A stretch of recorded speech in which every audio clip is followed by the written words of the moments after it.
wanna talk? So let's talk. Here, talk. You wanna talk? You gotta talk, you need to talk. News talk. I talk, you talk to Solomon. I talk, you talk to Solomon. Yeah, let's talk to Solomon. Talk to Solomon. You gotta talk, you wanna talk. Good evening, everyone. Welcome to Talk to Solomon. That's me, Stan Solomon. I'm the host. I am Chief Steve Davis, the co-host. And also co-hosting with us from freedomradio.us, our good friend and sometimes even listens to me, not often, Brent Johnson. Hey, Brent. That's me, Brent Johnson. Hey, I listen to you, Stan. I listen to you all the time.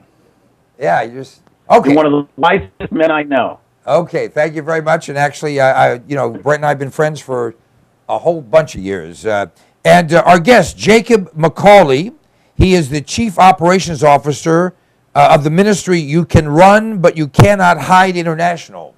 Jacob, how are you? I'm doing great. Thank you so much, Stan, for having me on. It's our pleasure. And, of course, we can talk about a lot of things, but talk about someone who we need to have hiding. In fact, we'd like him to run away, is our current president, kind of, Barack Obama. And, the whole world is talking about America's fall. They're talking about, again, reducing our credit rating.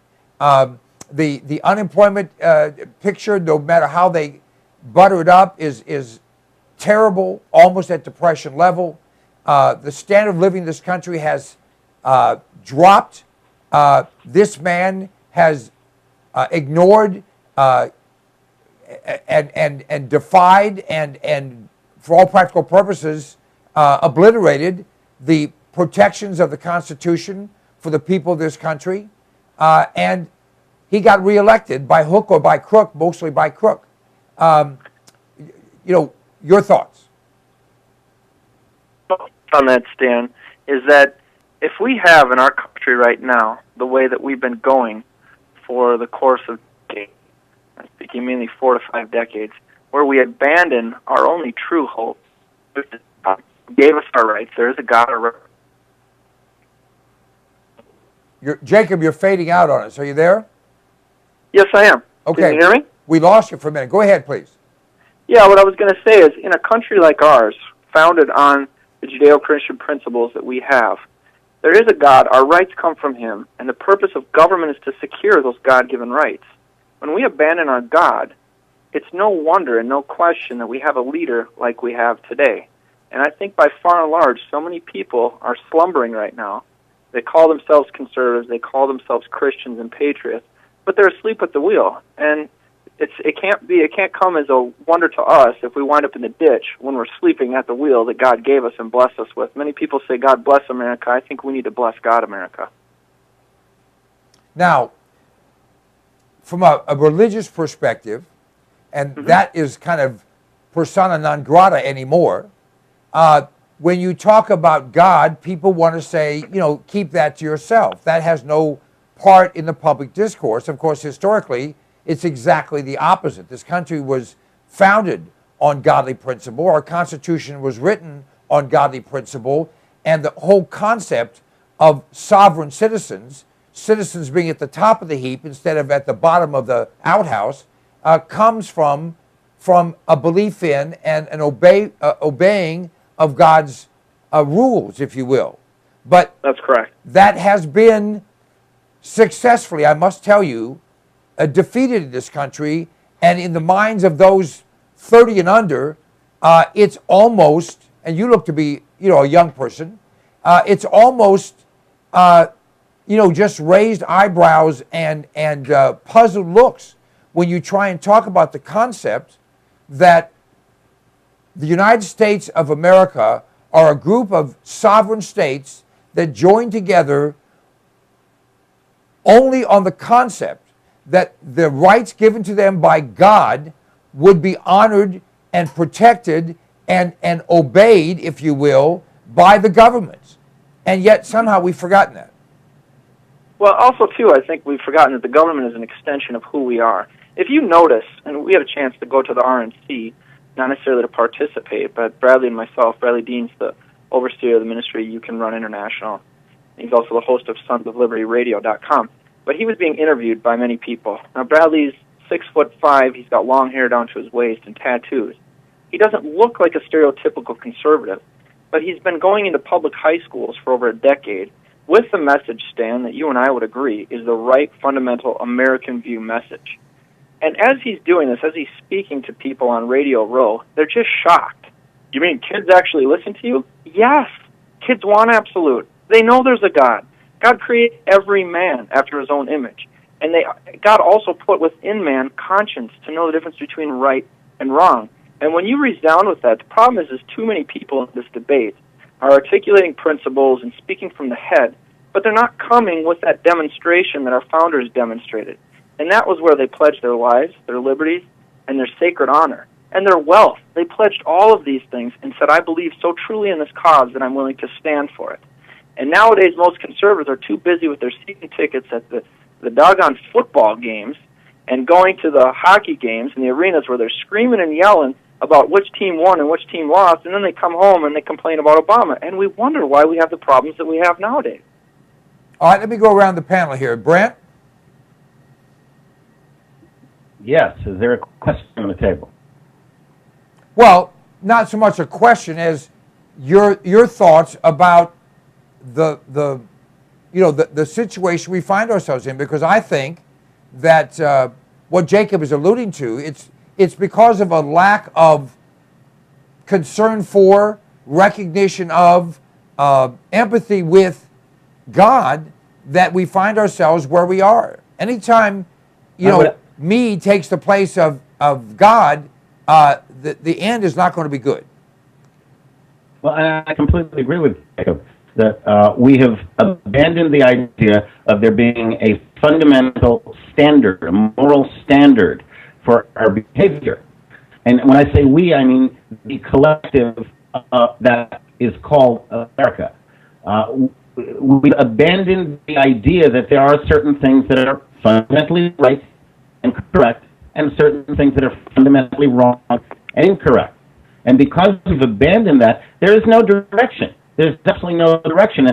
And that's why you'll hear stories about people going to schools, and the youth are actually glad to hear about God and glad to hear, because they want some direction. But if they don't get it, if they don't receive it, they don't get it from TV.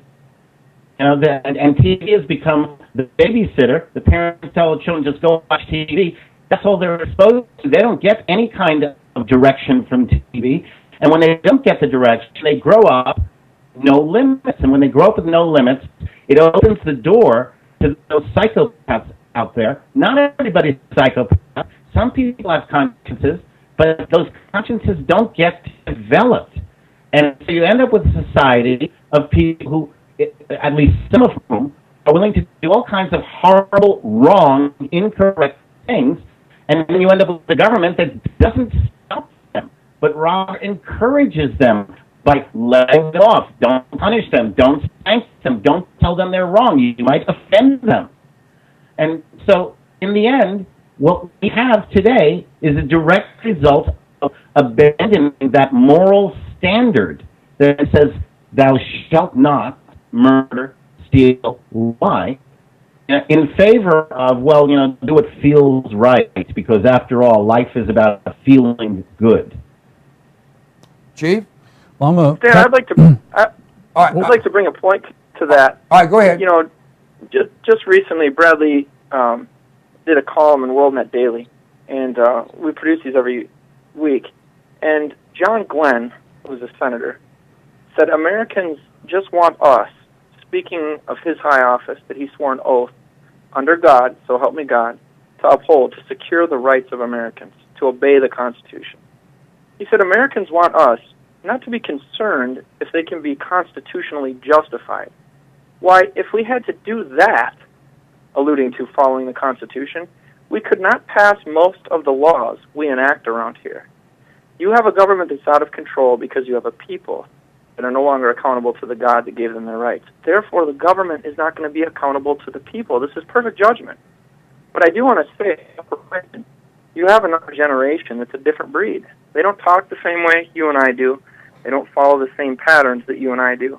They are needing to see a demonstration of who that God is. And I see it best in our founding fathers and what they stood for. When they're willing to put it all down on the line, again, put down the entertainment, put down the television set, put down the ice house, and say, our country is not only worth fighting for with words, but in demonstration. And I may have to sacrifice. But the point is it's worth standing for. And you will find, when you have leaders doing that across this country, and we're seeing them every day, people have to follow and take note of that, especially our enemies. Obama's hanging on by a thread right now. This administration is hanging on by a thread, and that thread is public acceptance, and nothing, because he doesn't have their approval. They're looking away. They're silent nod, if you will. We can redirect that and start getting people to see principles. That's when we're going to see the... Again, you're dropping out, but let me get to the Chief here while you're reconnecting. Go ahead, Chief. Well, I'm a practicing Catholic and therefore a devout Christian. But in the last segment, I criticized our side, the right side, because the left has got better tactics than the right. I want to also make that same argument against Christians, that the left has better tactics than the Christians.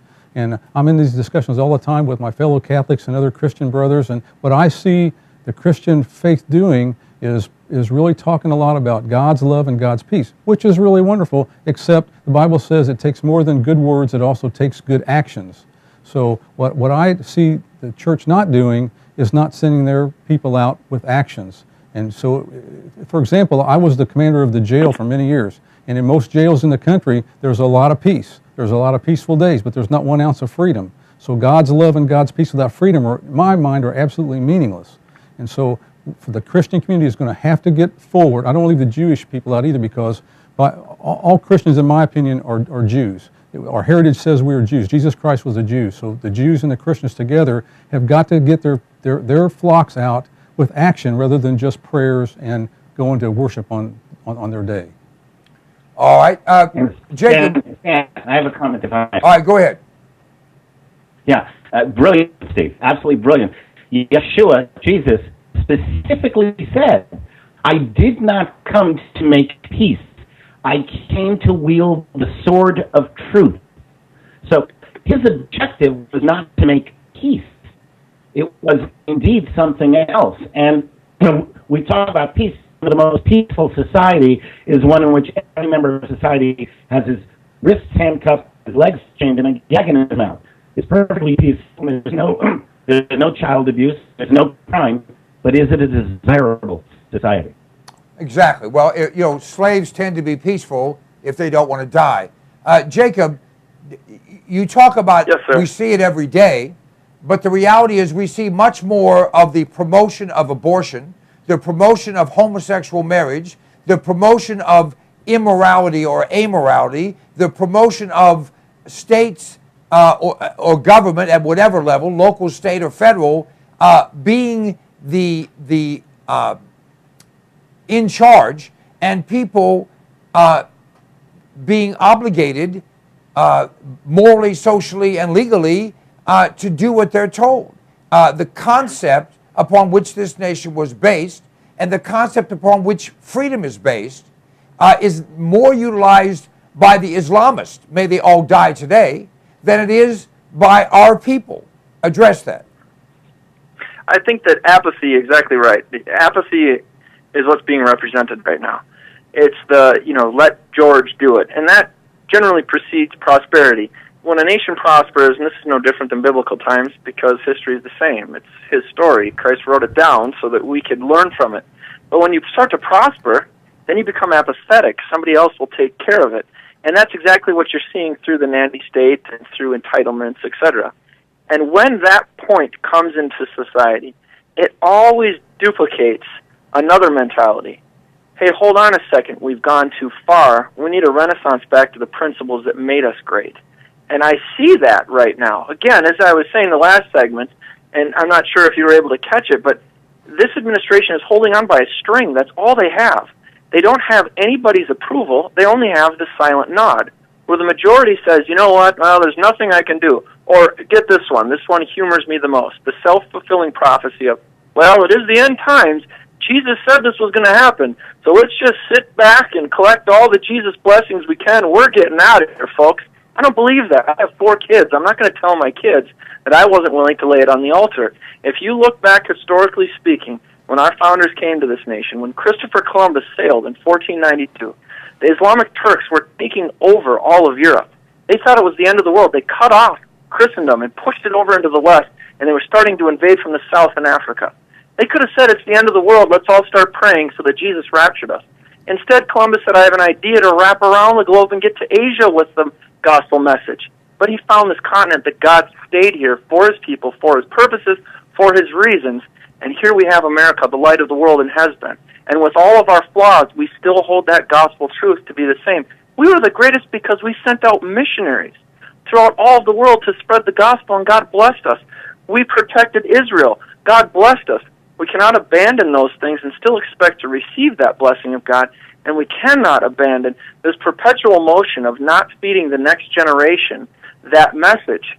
Instead of putting them in front of a TV, an Xbox, or taking them to the game, sit them down and teach them the Constitution. Sit them down and read your Bible at your tables at night. That's what makes America great, when we stand for those principles in our families. And then when civic leaders start to step up to the plate in their own realm, like Ken Cuccinelli out in Virginia, standing up and saying, you know what, we don't care if Obama is mandating, we don't care what it is he's mandating. He can come in and throw us in jail. We're not going to walk contrary to conscience. And you know what? Obama doesn't want that because he knows he doesn't have the muscle to do it. And he pretends like he does, but he doesn't. He's holding on by a thread. We don't do business. Our founders said it. John Wycliffe said it. Disobedience to tyrants is obedience to whom? God. Because tyrants don't rule by God's authority. And folks, in America, we are under the authority of our God. He gave us those rights. And the purpose of government is to ensure those rights. If they walk outside of that scope, that jurisdiction, then we need to talk impeachment. If they refuse, then we need to talk about criminal charges. That will scare them straight and put them in their respective roles as civil servants. And we will have the liberty that we are coveting after and have been, that our founders enjoyed. Well, again, I agree with you 100%. The question is, do we have enough people like you, Jacob, people like Brent, people like Chief, people like me, and I'll put us all in that category of being following God. But the fact is, the many, if not the majority of the people in this country have, frankly, one interest, and that is their own behinds. They have one focus, and that is their own bellies. They have one direction, and that is toward the public tit. We can talk among ourselves all we want. Yep. The reality is we have to deal with reality. Good point, Stan. Can I make a comment to that? Please do. This next generation does not know that. Sure, they're used to getting a handout. But youth, and we've done public high schools all over the country with our band. We go in with a band and we speak to youth. We actually crack the zombie mode of these kids. And we've reached over 500,000 youth throughout the country. We've been doing it for over a decade. When you reach the next generation with truth, they are willing at all costs to abandon the mentality that you're talking about right now. This Obama army that he's creating, and that's all he's doing. He's creating dependency upon the states. It's the old war of the haves versus the have-nots. You know, get your army, then polarize it, and then attack, attack, attack. He doesn't have this generation. Though he's toured the college campuses and he's toured high school campuses, he just doesn't have it. The problem is our side has got to get with it and articulate to that next generation. Instead of scratching our heads saying, how do we do it, just go start and apply it. A great example, case in point, when leaders stand, like you're talking about, us in this panel or whoever it is listening right now. In France, I think the overall poll, and I may be missing it by a few percent, 45% of the country was okay with gay marriage until church leaders, activists, and patriots in France started stepping up to the plate. Now that has skewed, that 48% are actually against it and 52%. Now that's if you believe the polls.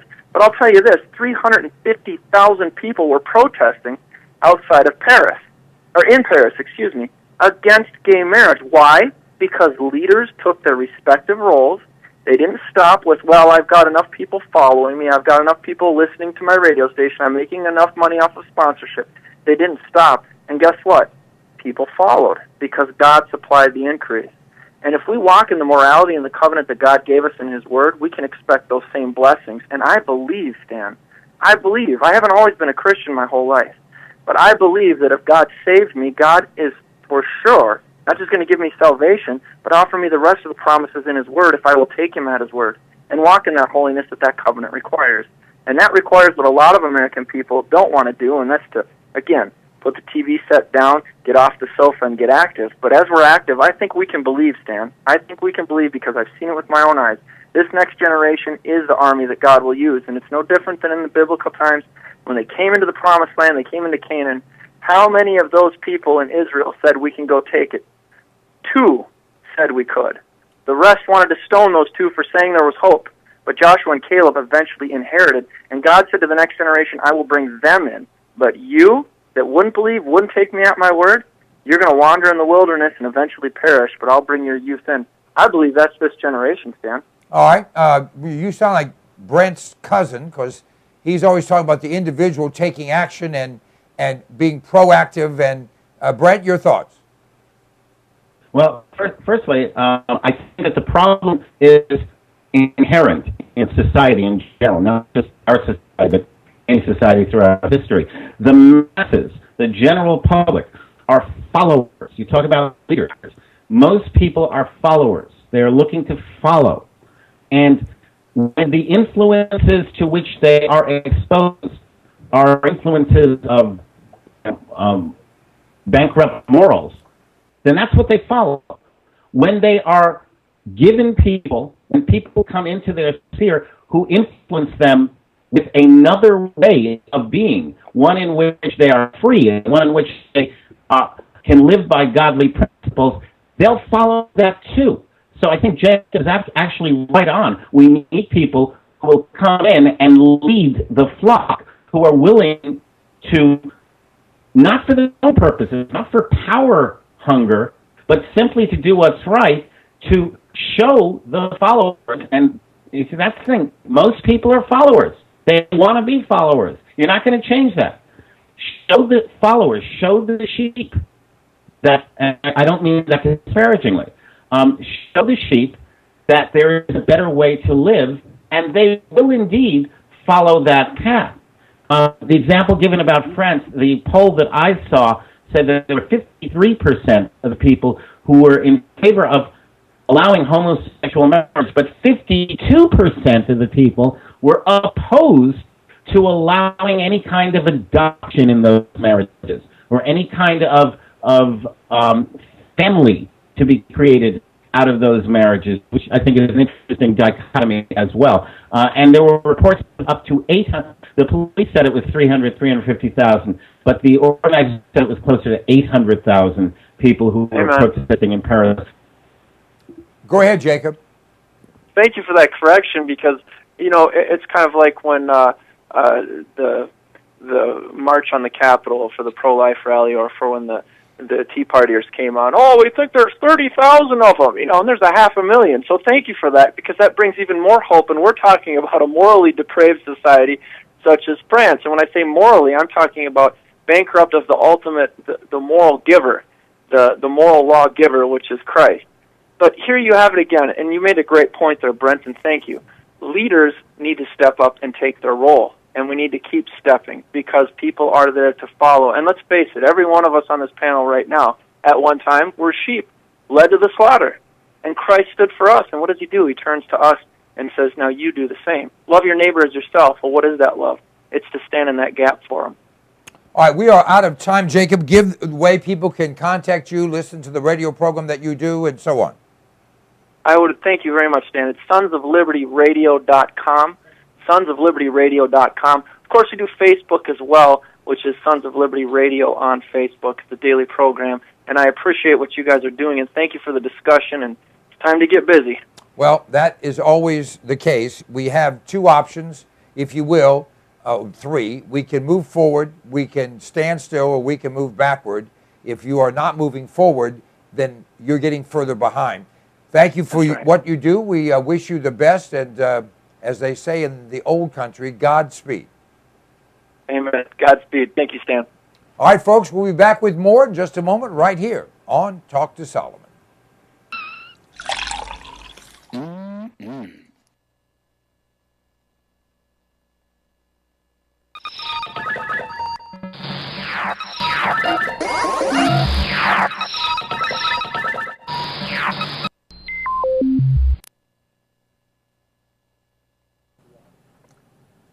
Let me ask you a question. Do you like being sick? I have in my hand an incredible product. It's called TR10 supercolloidal silver. TR10 stands for a trace to the negative 10th power. The particles in this silver product are 6 to 8 angstroms, 6 to 8 10 billionths of a meter. Now listen to me. Silver has been the magic bullet for all of human existence. The Egyptians used silver instruments. We use silverware. They put silver in your teeth because nothing can grow on silver. Silver will kill anything but liberalism. I'm working on that. This product, you go to cpnlive.com, buy 1 quart of this product. It will last you for a very long time. Anytime you feel like you've been exposed to something bad, take some of this product, spray it in your mouth, or take a little bit and gargle it, swallow it. It will kill any pathogen. The average antibiotic kills 10 to 20 different pathogens. This product will kill 700 plus. Do yourself a favor, do your family a favor, do your doctor a favor. He's tired of seeing you. Get supercolloidal silver. Go to cpnlive.com, order the product. It's $29.95 plus shipping. I think it's $39.95 delivered any place in America right to your door. It's worth 10 times that. Check it out. If you're not 100% happy, just return it and we'll give you your money back. Do you like being healthy? I do. In fact, this product, which I've been taking for years now, is absolutely the answer. Now, you may not believe it, but I'm actually 21, plus tax, of course. This product has 146 different healthful nutrients in it, and it's liquid, so it's bioavailable. It tastes great, and it's sugar-free. 1 ounce of Sonic Life each day will help you to maintain and enhance your health. It's the kind of a gift, well, that you'll thank your mom for, your husband for, your wife for, your kids for. Whoever you give it to, they're going to say thank you, and you are going to enjoy the benefits of having all the vitamins, all the minerals, all the nutrients your body needs in one very reasonably priced product. Just go to cpnlive.com and everything's right there. You'll be able to read all the ingredients. The price is right there, a flat price delivered to your door anywhere in the United States of America. Sonic Life is a gift, a great gift. Give it to yourself. I do. I like to eat. Do you like to eat? We all do. And usually we run to the grocery store, we run to the convenience store, or we have something in the fridge. But power's been out in parts of this country in the last few weeks. We don't know what's going to come down the pike economically. Smart people are putting in food. Alpine Air Gourmet Reserves is a line of foods that you can put away that will last for a very long time. You know, they say eat what you store and store what you eat. This is great tasting stuff, healthy for you, a full line.